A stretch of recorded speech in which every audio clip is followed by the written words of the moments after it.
Welcome friends. आज की educational video presentation का शीर्षक संबंधित है बीए, बीकॉम, ऑनर्स अंग्रेजी, बीए, ऑनर्स राजनीति विज्ञान, साथ ही बीए, ऑनर्स अर्थशास्त्र के जेनरिक इलेक्टिव सब्जेक्ट इतिहास, सेमेस्टर 1 से।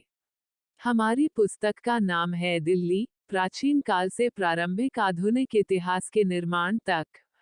और आज का हमारा टॉपिक है 18वीं शताब्दी अंधकार युग। प्रश्न: 18वीं शताब्दी अंधकार युग की शताब्दी थी। टिप्पणी करें। उत्तर: 18वीं शताब्दी को कुछ इतिहासकारों ने अंधकार युग, अराजकता और भ्रम की सदी के रूप में वर्णित किया है।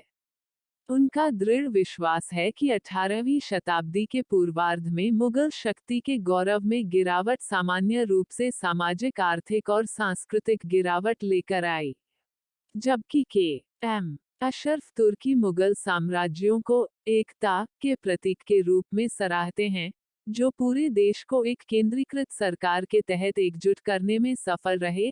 18वीं शताब्दी में सभी धीरे धीरे सामाजिक परजीवीवाद और क्षय के लक्षणों में बदल गए। इरफान हबीब इसे लापरवाह, बलात्कार, अराजकता और विदेशी विजय का काल बताते हैं।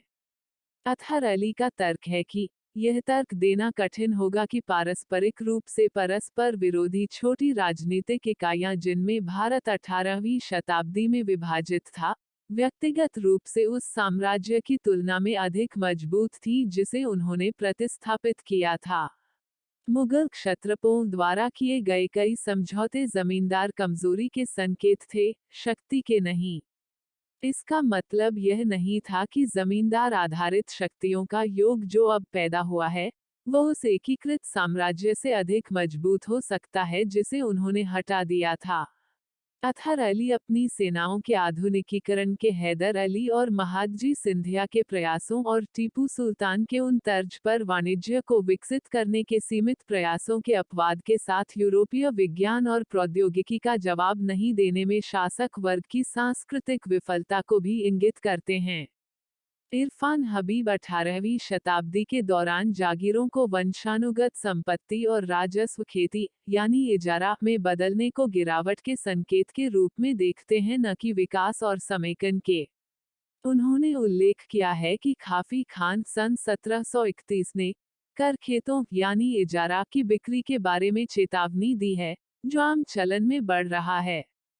सन 1724 में जब निजाम उल मुल्क ने इजारा को समाप्त कर दिया, तो उन्होंने इसे बर्बादी और तबाही के स्रोत के रूप में देखा।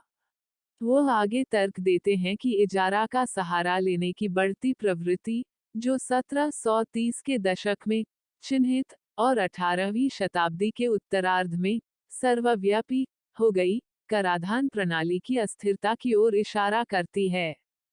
आर पी राणा सन 2006 का मानना है कि एक विक्षुब्ध कृषक अर्थव्यवस्था मुगल साम्राज्य के राजनीतिक संकट के मूल में थी।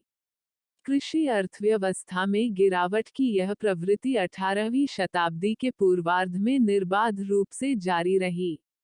आगे वह बताते हैं कि औरंगजेब के शासनकाल के दूसरे छमाही में खेती की सीमा में लगभग 25% और पहली छमाही में 10% की स्पष्ट गिरावट दिखाई देती है।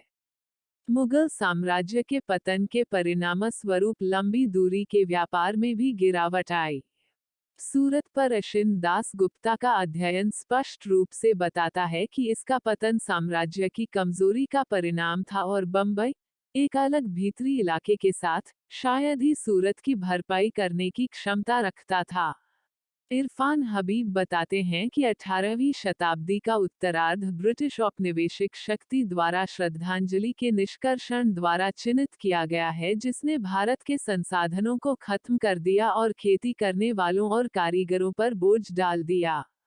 1780 और सन 1790 के दशक के बीच उनके अनुमान के अनुसार भारत से ब्रिटेन को वार्षिक श्रद्धांजलि लगभग 4 मिलियन या 4 करोड़ रुपये थी। तो कुल मिलाकर इस प्रस्तुति में हमने 18वीं शताब्दी के व्यापार, कृषि, वाणिज्य आदि से संबंधित जानकारियां प्राप्त की। प्रस्तुति समापन। आपका धन्यवाद। Disclaimer: this notes has been made after a lot of research, yet the accuracy of the answers may vary.